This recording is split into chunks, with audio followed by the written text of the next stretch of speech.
World's fastest bumper car update. Yes, it's Kawasaki time, and we all know what that means. Yes, safety goggles. All kinds of protection involved. Welcome back to Bondo 200, Bumper 200. Yeah, we're going to be grinding off these chains. We don't need them. That one's going to be a little bit more tricky. And we're going to be just chopping that because that's going to go here and reinforce that. Bumper car is unchained. And now we're just going to pop that on there. It's riveting stuff. I know, 2 puns for the price of 1, eh? Oh, I know. Why has he put that one on the outside? That doesn't look very pretty, does it?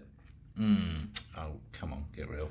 There's a good reason. That chain hook thing that I left in there is in the way on the inside. So that's that. And it's more race car-ish with it on the outside. So I think next up is sanding this baby down now. And I shall be using a motorised sander rather than my normal painstaking hand method. There's a lot of surface here and we don't really care how rough it is, let's be honest. And that's definitely a job for outside because it's going to be dirty and grubby and there'll be dust everywhere and I don't want dust on any of that stuff. And it's going to be noisy as well. But it's okay, neighbours already hate me. And there it is, all rubbed down, ready for paint. Except not, because obviously we've got to finish the Bondo properly, or semi-properly. Yeah. See, it's taking shape gradually. Trust me, I've done this before. I'm using myself cleaning up the light fittings, which have come up relatively nicely, but the chrome is completely shot and flaking off, as you can see. And we'll be painting those matte black, because after all, it is a go faster bumper car. Cleaned up pretty well. Not so much, but there we go. Leave them to bake in the Arizona sun for 20 minutes, and they'll be ready to paint. So for the purposes of this, I'm going to be using Plasti Dip. Yes, I'm not a big fan. Unlike my friend Randy Knights, yes, that's his name. He loves this stuff. I don't so much. It kind of doesn't work on a permanent basis, but it'll be fine for this. So they're all painted up quite nicely, as you can see, and got the silver out so that these are nice and reflective inside, because I've got some ideas about lights. While I was in a painting mood, why not, eh? Hashtag bump 200. Yeah, lovely. Good as new, and go faster. I know, why is he pizzing about with lights? Shouldn't he be getting on with something more constructive in terms of 200 gigawatts an hour? Well, I guess so, but there's plenty of other projects I should be getting on with as well. So, I'm going to muck around with these. Let's have a look at light options. Because of all these other projects that I have going on, I have these 2 lights. I've got 2 of these, which I think might be perfect. I've got a bunch of these I actually bought for the Bel Air, and they're just a little bit over the top. They're actually trailer lights, but I think they'd be fun down the side. Yeah, anyway, not now. So this is what I was thinking, and sure enough, take all the mount stuff off, and they're bloody perfect. How cool is that? I mean, they're probably rubbish, but they are so perfect. So the front bit screws off, and there's a tiny thread, which is just big enough to go through the back, or small enough. I mean, it's just absolutely spot on. So that is now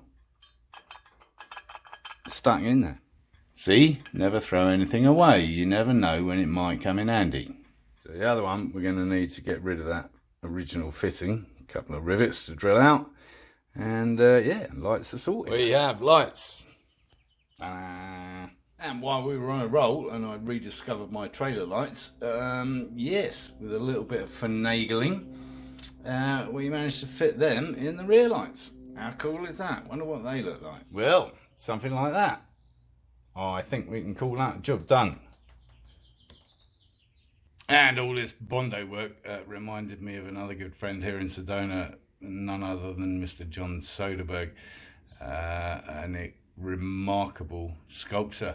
I could probably do with some help from him, and he's helped me out with projects before. John and I spent a very hot afternoon cutting out these wolf silhouettes for the Call of the Wild mobile mural. Anyway, I think this would be stretching my favours with Mr. Soderbergh to participate in such a ludicrous project. Thinking of cutting that there as an air scoop. Yeah, let some heat out of that front. Also, looking at this from the point of view of letting air in. Still looking at my turbo lookalike carbon fibre lookalike air intake for carburetors, injection, whatever, air to the motor. I think that looks pretty cool. We like turbocharged. I know, none of this is helping to get this to 200 gigawatts an hour, is it? No. Well, that's because the rest of it requires funding. This just requires me fooling around. While we had the drill out, it'd be rude not to add some holes in the fuselage. Again, all in the interest of lightness and also ventilation of the motor, whatever motor that might be. We still have not decided. Cooling ducts. Obviously, we'll be putting some mesh in there to make it look pretty for starters. And of course, to stop any random debris. You may think this modification is purely some aesthetic aspect, but no, seriously, heat here in the Arizona desert is a real thing. And whilst Mr. Fuzzy Furs may have set his world record on a windy airfield in the UK at probably temperatures barely over freezing, this thing's going to have to run at temperatures nearly 100 degrees. Alrighty, let's look at some serious stuff, because I'm still determined to get two wheels up front.